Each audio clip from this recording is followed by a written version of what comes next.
अंजना के बारे में पहले से, दोनों के हृदय में एक दूसरे के प्रति पहले से ही भाव था।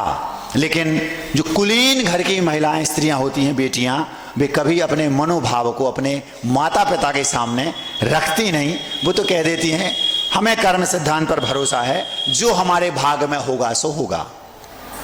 बात मान ली गई, प्रस्ताव वहां तक पहुंचा और प्रस्ताव भी मान लिया गया। सूरा का चाहे दो आंखें हैं, सब बुंदेलखंड में कहते हैं।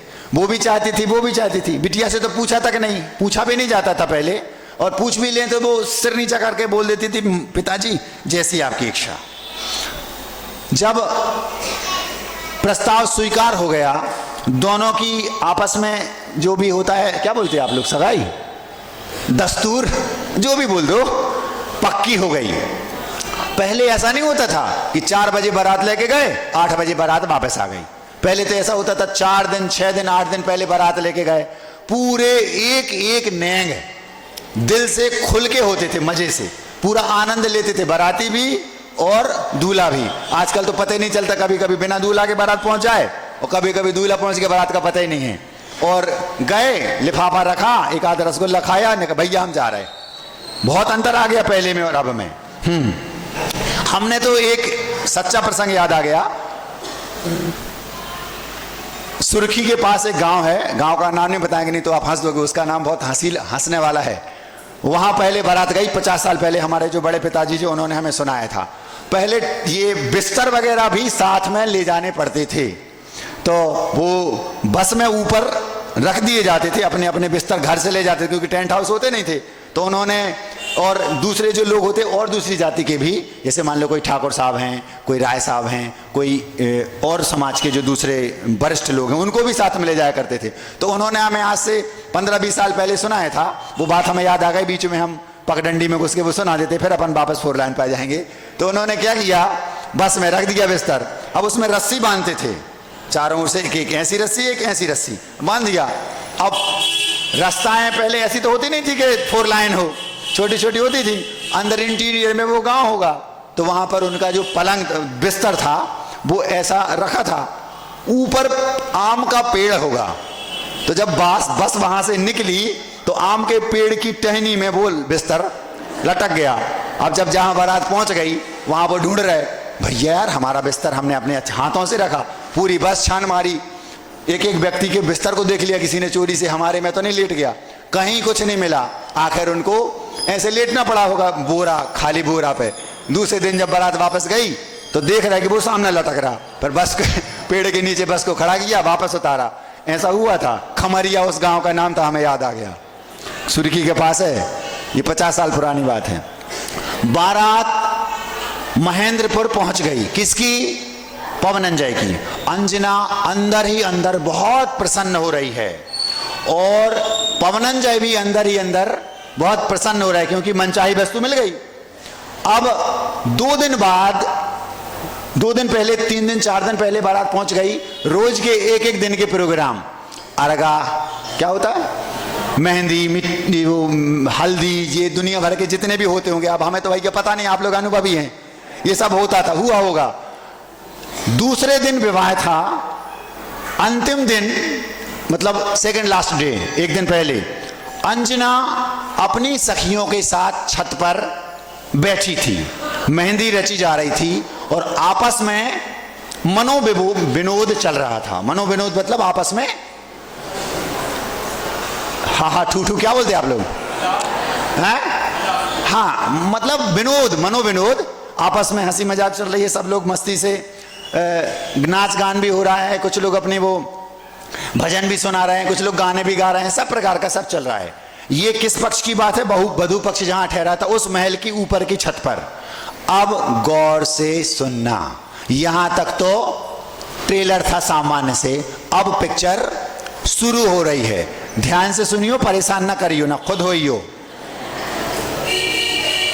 अंजना को मेहंदी लगाई जा रही है। सामने के महल में पवनंजय अपने मित्रों के साथ हंसी ठिठोली में व्यस्त हैं, क्योंकि बारात दूल्हा क्या करे, अभी तो कल है विवाह, तो आज क्या करेगा, तो बस कितनी देर में मेहंदी लग जाएगी, बाकी सब मस्ती होना बच्चों के साथ। इस महल में अंजना ऊपर बैठी है, सारी सखियां साथ में बैठी हैं और उन सखियों में से कोई कुछ कह रही है, कोई कुछ कह रही है और किसी ने कुछ कह दिया। जिसने कुछ कहा वो सुन के आपका दिमाग खराब हो जाएगा।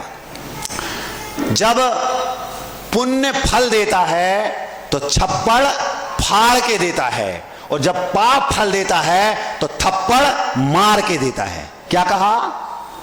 पुण्य जब फल देता है तो छप्पड़ फाड़ के देता है, लेकिन जब पाप अपना फल देता है तो थप्पड़ मार के देता है।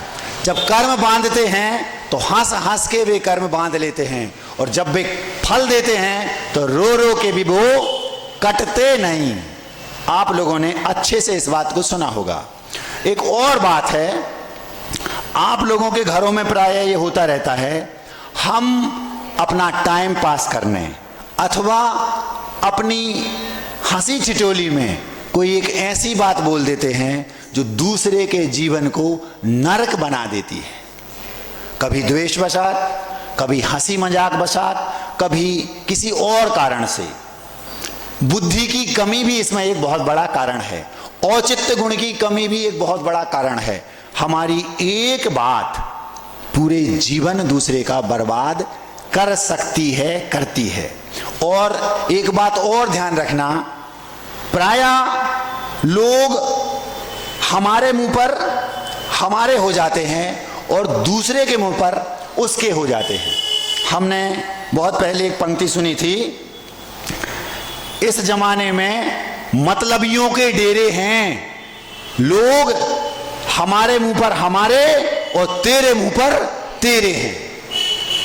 उस सखी ने एक पंक्ति बोल दी, अरे अंजना तू तो इतनी सुंदर है, पवनन जैसे कई गुना ज्यादा अच्छा उस नगर के उन राजा का जो राजकुमार है वो बहुत सुंदर है, बहुत पराक्रमी है, वो तो तेरे युग तो वो था। क्या बोला? तेरे युग तो वो था, तुम किससे विवाह कर रही हो? क्यों बोला? सब बोल रहे, हम चुप कैसे रह सकते हैं? कोई ने कुछ बोला, किसी ने कुछ बोला, किसी ने कुछ बोला। तो कुछ लोग ऐसे होते हैं, अगर वे गोष्ठी में बैठ गए और अगर वे बोलेंगे नहीं तो उनका पेट दर्द करता है।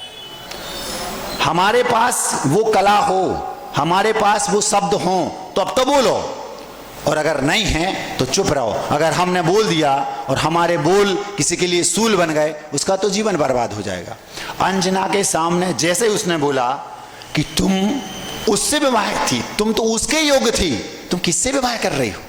इतना बोल, अंजना तुम्हें तो उससे करना चाहिए था, तुम इतनी सुंदर हो, तुम्हें कौन मना करता? अब जो समझदार गंभीर प्रकृति के लोग होते हैं वे छोटी छोटी बातों को यूं टाल देते हैं। अंजना ने सोचा इस बात का जवाब नहीं देना ही लाजवाब है। क्या कहा? कई बातें ऐसी होती हैं जिनको सुनकर भी अनसुना कर देना ही समझदारी है। उसने सुना और अनसुना कर दिया, कुछ भी जवाब नहीं दिया। फिर भी चूंकि वो सखी है, उसे बुरा ना लग जाए तो एक आर्टिफिशियल मुस्कान दे दी। क्यों? जैसे हम लोग ऊपर हैं, अब स्वाध्याय कर रहा है, अब कोई आ गया और उन्होंने बोला महाराज जी नमोस्तु, तो हम लोगों के लिए लिखा है उसने आपको नमोस्तु किया, ये उसका आपके प्रति सम्मान है। आप उसको मुस्कुराकर आशीर्वाद दे दो, नहीं दे रहा तो उसकी ओर देख के मुस्कुरा दो, झूठ मूठ का मुस्कुरा दो, ये उसका सम्मान है। अगर आप ऐसा नहीं करते तो आप उसके भावों की हत्या कर रहे हैं, ऐसा हम लोगों के लिए लिखा है। तो कोई भी आता है महाराज जी नमोस्तु, हाँ, अब चेहरे पे भले हंसी नहीं है, हाँ, क्यों? व्यवहार है ये। उसने क्या किया? अब ऊपर आप हमारे पास आओ और हम ऐसा ऐसे, तो ये मत समझना कि महाराज जी झूठ मूठ हंस रहा है। हम कभी कभी सही में भी दे देते हैं, नहीं तो महाराज जी आप तो व्यवहार निभा रहे, व्यवहार नहीं निभा रहे। अब जिस समय अंजना से उसने ऐसा कहा कि उस राजकुमार के योग्य थी तुम, अंजना ने अनसुना कर दिया। जवाब नहीं देना ही लाजवाब है, लेकिन उसने कुछ कहा नहीं, मुख से कुछ बोला नहीं, थोड़ा सा आर्टिफिशियल चेहरे पे मुस्कान ला दी ताकि उसे बुरा ना लगे। लेकिन उस समय उसको बोलना था, ऐसा पवनंजय का सोचना होगा। उसने कुछ नहीं कहा और ये सोचा, मन ही मन सोचने लगी, कैसी नासमझियों जैसी बातें कर रही, नासमझ जैसी। कल विवाह होना है, बारात घर में आ गई है, मेहंदी लग गई, सारी रस्में प्राय हो गई, केवल भावर और बरमाला बाकी है। अब ये कह रही है सब होना था। ऐसा औचित्य गुण का प्रयोग ही नहीं कर रही, इसके पास कुछ दिमाग है ही नहीं, मन में ये सोच रही। ऐसा आपके घरों में होता है कि नहीं? महाराज होता है, लेकिन आप क्या करते हैं? तुरंत उसको उसी समय, है क्या बोल रहे तुम, ऐसा बोला जाता क्या? डांट देंगे। पता चला आपस में या तो झगड़ा हो जाएगा या बेमनस्ता पल जाएगी। जबकि समझदारी क्या है? सुनो सबकी और शांत रहो, समय दे दो, कोई बात नहीं, उसको ऐसे कर दो जैसे कुछ हुआ ही ना हो। अंजना ने वही किया, समझदारी की, लेकिन उसे पता नहीं था कि ये समझदारी हमारे गले की फांस बनेगी। उसी सखी ने वहां, अब पवन कौन? जीजा जी, जीजा जी कहलाएंगे ना, क्योंकि हमारी सखी है, वो पहुंच गई और धीरे से अन्य गुप्तचरियों के साथ जाकर पवन के कान में इतना बोल दिया, अंजना के साथ ऐसी ऐसी घटना घटी। उसने कोई जवाब नहीं दिया और धीरे से सिर नीचा कर लिया। बात थी कुछ और प्रस्तुति कर दी कुछ और। उसने मुस्कुराया कुछ और सोच के, इनने कह दिया उसने सिर नीचा। उसने सिर नीचा क्यों किया? पगली कहाँ की, पगली से पाला पड़ा है, उसने इसलिए सिर नीचा कर लिया। और तुमने क्या सोचा? इसका मतलब है अंजना के हृदय में वो है। समझ में आ गई कैसेट कहां फंस गई? आचार्य श्री ने हमसे अलग से बुलाकर कहा, आपको मुक्ति दूत पढ़ना है। मुक्ति दूत एक बहुत पतली सी किताब है, वीरेंद्र कुमार, पंडित वीरेंद्र कुमार की, अभी अभी की। मैंने कहा आचार्य श्री उसमें क्या है? बोलते हैं उसको पढ़ लेना, उससे आपका साहित्यिक ज्ञान बढ़ जाएगा। उसमें बहुत अच्छे शब्दों का प्रयोग और इस पवन और अंजना के प्रसंग को एक पतली सी किताब मुक्ति दूत नाम की किताब में बहुत अच्छे से चित्रण किया गया है। जब उसको पढ़ा कई बार रोमांच आया। उसी के एक घटनाक्रम को हम आपके सामने यहां पर रख रहे हैं। हमारी प्रतिज्ञा क्या है? हाजमूला से कैंसर ठीक करना है। कैसे होता है ये हम आपको बता रहे हैं। जब पवनंजय के दिमाग में, कानों में ये शब्द पड़े कि अंजना के हृदय में कोई और है, अब पवन का सारा उत्साह ठंडा पड़ गया। अब बारात लेके वापस तो जा नहीं सकते क्योंकि रेपुटेटेड फैमिली से रिलेटेड हैं। उसने कुछ नहीं कहा। उसके बाद उसने अंजना को एक बार भी आंख उठाकर नहीं देखा। दूसरे दिन, अभी अंजना को कुछ पता ही नहीं है हो क्या गया, सब कुछ हो गया और हुआ क्या? कुछ भी नहीं हुआ। जब दूसरा दिन आया, बरमाला हुई, पवन ने बरमाला तो डाल दी लेकिन उसकी ओर देखा नहीं। अंजना सोचती है बड़े लोग हैं, इज्जतदार लोग हैं, लज्जा आती होगी इसलिए नहीं देख रहा। कोई बात नहीं, जिंदगी भर तो देखना है। उसको पता नहीं था कि बीज किस बात का पड़ चुका है। दूसरे दिन भावर आदि हुई, बरमाला पड़ गई, सब कुछ हो गया। अभी भी बरमाला में भी नहीं देखा, भावर में भी नहीं देखा, बात करना तो दूर, चेहरा भी नहीं देख रहे। पवन के दिमाग में क्या? इसके हृदय में कोई और है। बस पुड़िया किसने छोड़ी थी? उस सखी ने। अब विवाह हो गया, एक दिन बीत गया, 2 दिन बीत गए, 4 दिन बीत गए। अंजना आकुल व्याकुल हो रही है कि समझ में नहीं आ रहा। पवन कमरे में तो दूर, उसके महल में भी नहीं गए। अंजना का महल अलग और पवनंजा का महल अलग। 8 दिन बीत गए, अंजना को नींद नहीं आ रही। आखिर ऐसा क्या हो गया? लेकिन फिर भी वो गंभीर थी, समझदार थी। देवशास्त्र गुरु पर उसको अकाट श्रद्धान था, कर्म सिद्धांत पर उसको अकाट श्रद्धान था। उसने सोचा ऐसा होता रहता है, कोई छोटा मोटा कर्म फंस गया होगा, 2-4 दिन में सब ठीक हो जाएगा। उसकी एक सखी थी बसंतमाला। पवनंजय के भी एक सखा थे प्रहस्त्र। जैसी बसंतमाला इसकी परछाई थी, ऐसे पवन के प्रहस्त भी परछाई थे। बसंतमाला को सारी बात पता थी, वह आकुल व्याकुल हो रही। धीरे से उसने सोचा चलो अपन जाकर प्रहस्त से बात करते हैं।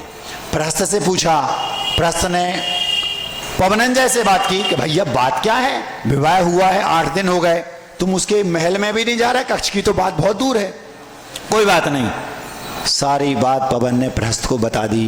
प्रहस्त 2 दिन पहले ऊपर छत पर मेहंदी के प्रोग्राम में ऐसा ऐसा हुआ, उसने सुना और सिर नीचा कर लिया। इसका मतलब है उसके हृदय में मैं नहीं हूं। अगर मैं होता तो तुरंत कह देते ए चुप रहो, वो जो हैं जैसे हैं मेरे पति हैं, मैं उनके बारे में, उनसे अच्छा तो दुनिया में कोई, जो एक सती पतिव्रता स्त्री होती है उसका पति अंधा हो, काना हो, लूला हो, बहरा हो, लेकिन वो आज भी कभी भी अपने पति के बारे में किसी के भी मुख से एक शब्द भी सुनना पसंद नहीं करती। अगर कर रही है इसका मतलब है कि उसके मन में उसके प्रति वो श्रद्धा नहीं है। कोई बात नहीं, जब पूरी बात प्रहस्त को पता चली, प्रहस्त ने वाकर बसंतमाला से कहा ऐसा ऐसा हो गया। अब जब बसंतमाला ने अंजना को बताया, पवन के हृदय में आपके लिए अब कोई जगह नहीं है, उनकी धारणा बन गई है कि तुम्हारे हृदय में कोई और है। अंजना का तो काटो तो खून नहीं, दिमाग खराब, क्या करूं, कैसे उन्हें समझाऊं, मेरे तो रोम रोम में पवन भरे हैं, मेरे तो प्रत्येक श्वास में पवनंजय हैं, और वो ऐसा सोच रहे हैं। उसने सोचा तीव्र कर्म का उदय है, किसी को दोष नहीं दिया। आपके घरों में आपकी कोई बिटिया होती और एक दिन अगर मान लो विवाह के दूसरे दिन ऐसी कंडीशन बनती तो वो खुद जाती, हाँ क्या है ऐसा ऐसा, आपके हृदय में हम नहीं हैं तो कोई बात नहीं, हम भी नहीं हैं, चलो साइन करो। होता कि नहीं? आज यही होता है। उसने 8 दिन हो गए, 15 दिन हो गए, लेकिन उसने किसी को दोष नहीं दिया, मेरे ही कर्मों का दोष है। अब प्रयास जारी हैं, लोग समझा रहे किसको, पवन को। ऐसा नहीं, वो वहां गई नहीं स्वाभिमान खो के, लेकिन बसंतमाला की तो उसने ऐसी ऐसी बात है। मैं कोई परीक्षा देने के लिए मना नहीं कर रही हूं, लेकिन मैं कहूंगी भी नहीं, मेरा भी स्वाभिमान तो है, मुझे कर्म सिद्धांत पर पूरा भरोसा है। और वो क्या सोच रही, घर से तो नहीं भगा रहे, मैं उनकी पत्नी हूं, दुनिया को ये तो बता रहा है कि हाँ उनकी पत्नी हूं। कोई बात नहीं, कम से कम गली में से जब सामने से निकलते ही है उनकी सवारी तो हम देख लेते हैं, हमें इतने में ही संतोष है। कोई हमने कर्म किया होगा, दूसरों को दोष दूं अब हृदय को भाता नहीं। जो समझदार लोग होते हैं वो दूसरों को दोष नहीं देते, हमारी ही गलती होगी। दूसरों को दोष दूं अब हृदय को भाता नहीं, कहीं अपनी ही कमी होगी नजर आता यही। वो ये सोच रही है हमारी ही कोई कमी होगी, वो कमी तो है नहीं, तो यह भी संभव है कि इस भाव की कोई गलती ना हो। वो सोच रही अंजना हमने गलती किसी और की नहीं है। वो ना पवनंजय को दोष दे रही है और ना उस सखी को दोष दे रही है। किसको दोष दे रही? दूसरों को दोष दूं अब हृदय को भाता नहीं, कहीं अपनी ही कमी होगी नजर आता यही। वो ये सोच रही दिमाग में। फिर दिमाग में आया हमने तो इस भाव में कोई गलती की ही नहीं, तो यह भी संभव है कि इस भाव की कोई गलती ना हो, पूर्वकृत कर्मों के आगे किसी की चलती ना हो। हमने इस भाव में नहीं किया, पूर्व भाव में कुछ किया होगा। अब उसे ये पता नहीं है कि जो वो हमने हंस के प्रतिमा छुपाई थी, उसना तीव्र कर्म बांधा था, उसका प्रतिफल है ये कि हमें आज पति का वियोग सहना पड़ रहा है। और उसको अभी ये पता नहीं, अभी तो 22 दिन हुए हैं, तो 22 बरस तक भोगना है। 22 बरस ऐसा तीव्र कर्म उसने हंस हंस के बांधा था, लेकिन उसने दोष नहीं दिया। समय बीतता गया। अब धीरे धीरे बात नगर में फैल गई कि पवन अंजना के महल में भी नहीं जाते, देखते भी नहीं, उससे उनका नाम भी सुनना नहीं चाहते। पवन के पिता मतलब अंजना के ससुर को पता चला, सासू को पता चला, देवर भौजाई इन सबको पता चला सबने जाके पवनंजय को समझाया, लेकिन चिकने घड़े पे पानी। क्यों? जब तीव्र कर्म का उदय होता है उस समय कोई सुनना भी पसंद नहीं करता। कर्म किसका था? अंजना का। निमित्त कौन बना? वो सखी। आप होते तो सखी को पकड़ के उसकी बत्तियां उधेड़ देते, लेकिन अंजना ने कुछ नहीं कहा। क्यों? वो तो मात्र निमित्त है। मेरे कर्म का उदय नहीं होता तो दुनिया की कोई ताकत कुछ नहीं कर सकती।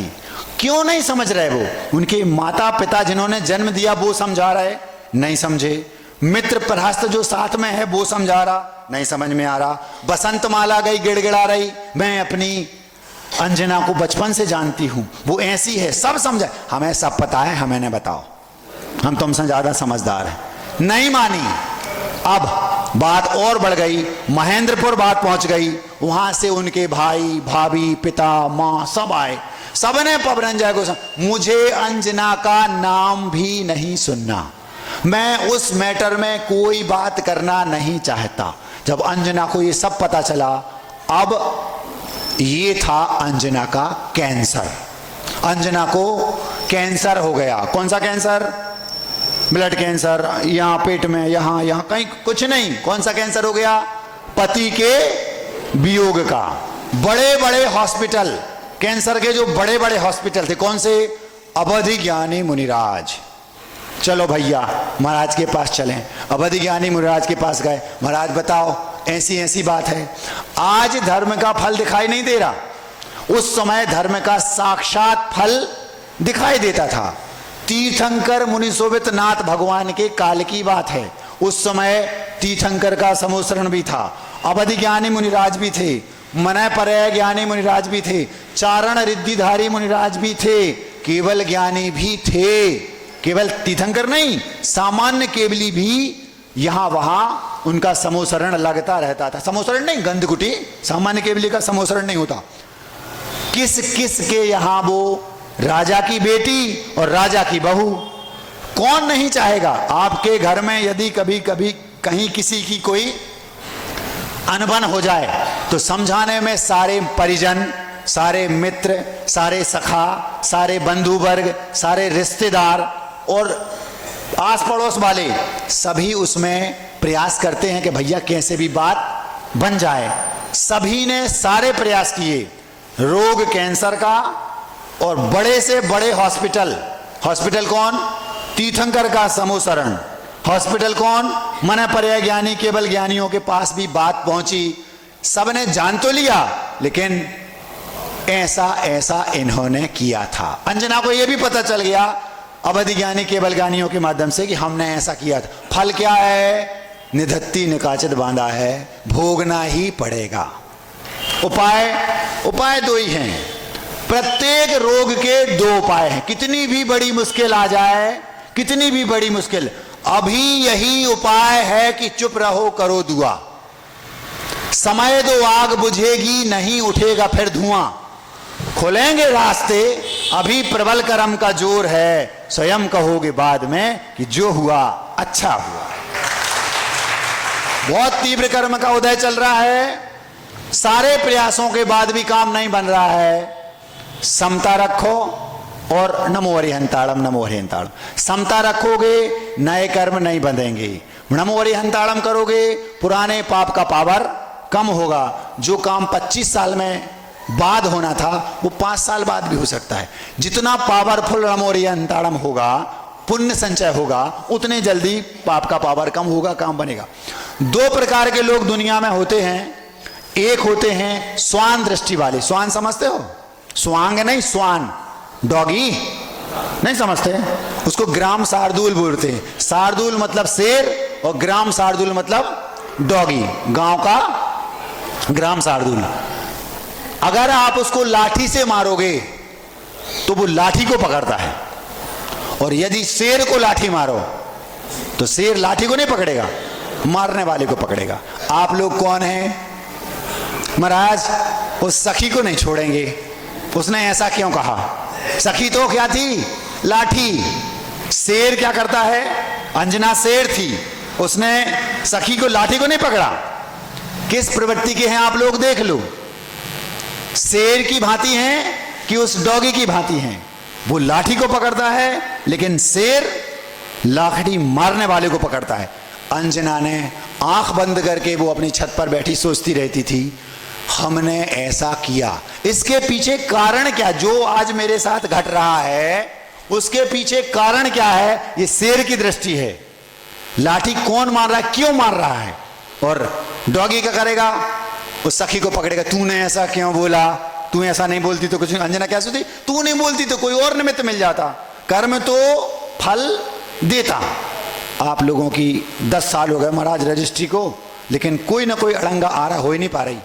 6 साल हो गए महाराज बिटिया के विवाह को, सारी अनुकूलता है लेकिन हो ही नहीं पा रहा। जब सारे प्रयासों के बाद कम नहीं बन रहा है तो ये सोच लो कोई तीव्र कर्म का उदय है। जब तक बैलेंस क्लियर नहीं होगा, कितने बड़े हॉस्पिटल में चले जाओ कुछ नहीं होगा। अंजना को कैंसर था, बड़े से बड़े हॉस्पिटल में गए, केवल ज्ञानी तीर्थंकर, लेकिन रोग ठीक नहीं हुआ। हाजमोला से कैंसर का रोग ठीक हो जाता है, ये हमारी प्रतिज्ञा है। एक दिन की बात है, जब सारे प्रयास निरर्थक हो गए, हस्तरेखा वाले भी आए, ज्योतिषी भी आए, राजा के मंत्रियों ने भी समझाया, सबने समझा लिया, सारे प्रयास कर लिए गए। जब रिजल्ट शून्य निकला तो जा करके अंजना अपने कर्म का फल मान करके समता से सहने लगी। माला फेरो और समता रखो, अशुक औषधि दो ही हैं। जब एक दिन पवन के मित्र राजा के ऊपर किसी पर चक्र ने चढ़ाई कर दी, खबर आई पवन जी आपको सहायता के लिए आना है। पवन ने तुरंत हाँ हाँ बिल्कुल जरूर, विद्याधरों के राजा थे, विद्याधर मतलब उनके पास विद्याएं होती थी, उन्होंने तुरंत स्वीकृति दे दी। जाने का समय हो गया, कहाँ? युद्ध में अपने मित्र की सहायता करने जाने का टाइम आ गया। जब पवन अपने प्रहस्त मित्र के साथ जा रहे थे तो जाते जाते उनकी माँ, उनकी बड़ी माँ, उनकी भाभियाँ, उनके भाई सभी विदा कर रहे हैं। घी के दीपक लिए हैं, आरती हाथ में है, तिलक लगाया, माला पहनाई। क्यों? युद्ध में मित्र की सहायता करने जा रहे हैं। और वहीं पर अंजना खड़ी है, वो भी क्या सोच रही, भले नहीं देखोगे, हम अपनी शुभकामनाएं तो आपको दे देंगे, आरती तो उतार लेंगे, आप हमें भली नहीं देखो, आप हमें अपनी पत्नी नहीं मानो, लेकिन हमारे तो रग रग में आप भरे हैं। ऐसी होती हैं पतिव्रता स्त्रियां। अंजना ने जो सहा उसका उसको जो परिणाम मिला आज तक वो प्रसिद्ध है। क्यों? अगर वो उस समय तलाक दे देती, हम तो दूसरी जगह कर लेंगे, तो क्या होता, प्रसिद्ध होती। आज वो प्रसिद्ध क्यों है? उसने सहा। जितना सहोगे उतना मंजोगे, मतलब निखार आएगा। आज अंजना प्रसिद्धि केवल इसलिए है क्योंकि उसने सहा, समता रखी, कर्म सिद्धांत पर भरोसा रख। पवन ने आंख उठाकर उसकी ओर नहीं देखा और चुपचाप मां के स्पर्श चरण करके जीते रहो, जुग जुग जियो, विजयी भव आदि आशीर्वाद दिया और पवन अपने मित्र के साथ चले गए। जब वहां पहुंचे तो वहां पर आगवानी हुई कि भैया सहायता करने के लिए पवन अंजर आए हैं, और सबको पता चल गया कि ये सहायता के लिए आ गए हैं। युद्ध में 1-2 दिन में जाना ही था, 15 दिन भी लग सकते हैं युद्ध में, महीना भर भी लग सकता है, 2 महीने भी लग सकते हैं, 6 महीने भी लग सकते हैं। अब एक अप्रत्याशित घटना घटी। रात्रि में प्रहस्त ने धीरे से पुड़िया छोड़ दी, भाभी भी आरती के वक्त आई थी, उसका नाम मत लो। सामने छत पे बातें कर रहे हैं, रात हो गई, 8-9 बज गए होंगे, अब घड़ी तो थी नहीं, हमें पता नहीं, लिखा भी नहीं था उसमें कितने बजे थे। सामने एक पक्षी रो रहा है, बिलख रहा है, तड़प रहा है। प्रहस्त, ये क्या हो रहा है? ये चकवी है, ये अपने पति के वियोग में तड़प रही है, ऐसी तड़प रही है। कहां गया इसका पति? छोड़कर चला गया, अथवा डेथ हो गई होगी, क्या पता। प्रहस्त तो चाहते ही थे ऐसा कुछ, और बड़ा चढ़ा के बता दिया, क्योंकि पहले भी 22 साल से समझा रहे, 22 बरस पूरे हो चुके हैं। आप कल्पना करो, एक बिटिया जिसने 22 वर्ष तो पहले अपना जीवन गुजारा और उसके बाद 22 वर्ष विवाह होने के बाद भी विवाह नहीं हुआ है, ऐसा जीवन जी रही, लेकिन उसने कभी किसी को दोष नहीं दिया। जो भी दोष है मेरे ही कर्मों का है। अब जब बहुत समझाया, भैया ऐसी तड़पन होती, हाँ तो मेरी अंजना का क्या हो रहा होगा, एक थप्पड़ लगाऊंगा। 22 साल से तुम्हें यही तो समझा रहे, तुम्हें 22 साल से समझ में नहीं आई। मित्र जो होता है वो इसी टाइप की बातें अपने मित्र से करता है। प्रयास तो कुछ भी बोल सकते थे, जैसे ही उसने बोला ये तड़प रही है चकवी, पति के वियोग में इतनी तड़पन, तो फिर मेरी अंजना को तो 22 साल हो गए। अब मेरी अंजना 22 साल से तुम्हें समझ में नहीं आ रही थी। सोचो, इस छोटे से हाजमोला की गोली ने कैंसर ठीक कर दिया। कितने वर्ष पुराना कैंसर था? 22 वर्ष पुराना कैंसर हाजमोला की गोली ने ठीक कर दिया। क्यों? प्रॉपर कैंसर का प्रॉपर इलाज चल रहा था 22 साल से बड़े बड़े हॉस्पिटल में, लेकिन रोग ठीक, और कहां ठीक हो गया? एक छोटे से हाजमोला से कैंसर ठीक हो गया। ये शब्द आचार्य श्री के हैं, हमने तो आपके सामने रख दिए। उन्होंने बोला था हाजमोला से कैंसर ठीक हो जाता है। पूछा कैसे, तो उन्होंने कहा मुक्ति दूत पढ़ लेना। तो हमने सोचा उसी को, उन्हीं के शब्दों को, अपन तो डाकिया हैं, पत्र उनका, मैसेज उनका, अपना काम डाकिया जैसा, उनकी डाक आपको दे दी। समझ रहे? 22 वर्ष पुराना कैंसर हाजमोला से। अब देखो प्रहस्त, मैं अंजना के बिना एक पल भी नहीं रह सकता। तुम्हारा दिमाग खराब हो गया? अभी तो अपन आरती करवा के आने की, अब हम जाएंगे, हंसी होगी। मैं कुछ नहीं जानता, मैं अंजना के बगैर एक पल भी नहीं रह सकता। बेइज्जती करवाओगे, तुम्हारा दिमाग खराब हो गया। मैं कुछ नहीं सुनना। तुम अभी तो 5 मिनट पहले कह रहे थे कि मैं अंजना के बारे में एक शब्द नहीं सुनना चाहता, और 5 मिनट बाद कह रहे हो कि मैं उसके बिना एक पल नहीं रह सकता। 22 साल से कह रहे थे मैं अंजना का नाम भी लेना नहीं चाहता, मैं उसके साथ एक पल नहीं रह सकता, और अब भी कह रहे हो कि मैं उसके बिना एक पल नहीं रह सकता। भैया मान गए, तुम्हारा रोग ठीक, कैंसर ठीक हो गया, हाजमोला ने काम कर दिया, हमारा काम हो गया। लेकिन अपन एक काम करो, युद्ध लड़ लो, फिर अपन अंजना के पास चल। मैं अंजना के बिना एक पल भी नहीं रह सकता। कैसी पागल हो जैसे? हाँ मैं पागल हूं, दिमाग खराब, हमारा अपना दिमाग खराब है। खूब समझाया पवनंजय, उसका क्या हो रहा होगा? प्रश्न तुम सोचो तो, यही तो तुम्हें 22 साल से समझा रहा है कि उसका क्या हो रहा होगा। उसको समझ में अंतरंग कारण क्या था? जब तक कर्म का उदय है तब तक कोई कुछ भी नहीं कर सकता, और जैसे ही कर्म का बैलेंस क्लियर हुआ, हाजमोला उस रोग को ठीक कर देती है। ये आपको अपने जीवन में जिस जिसको भी कैंसर हो इस टाइप का, ऐसा लगा लो, माला फेरो, समता रखो, समय आने दो। जिस दिन समय आएगा, हाज तीर्थंकर नहीं समझा पाए उसी बात को, और एक मूक पक्षी ने बिना बोले समझा दिया।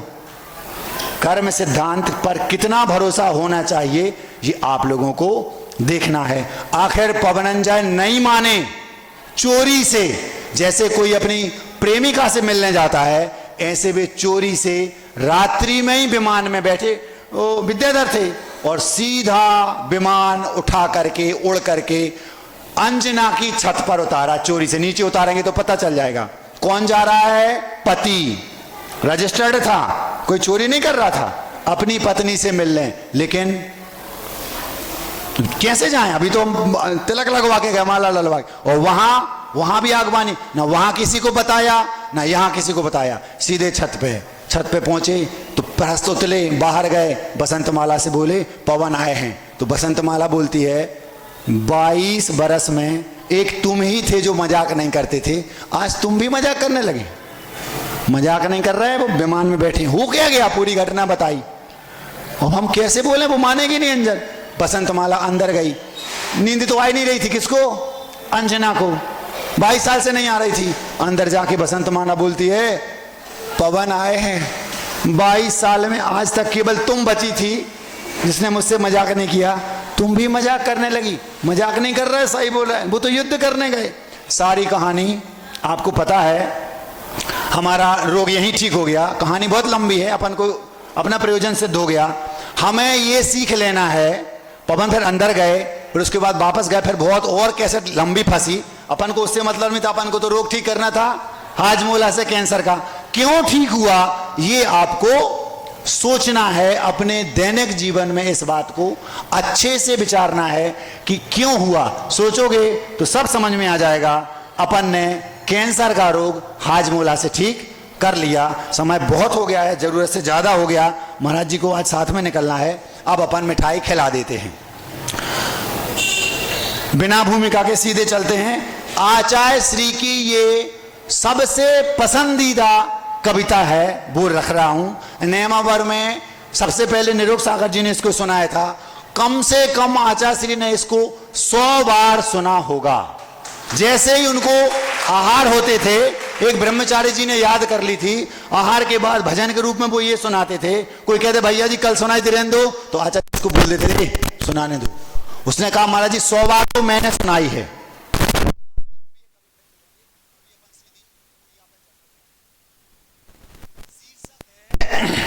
सीख लेकर अंततः तो सुधरना मुझको ही है।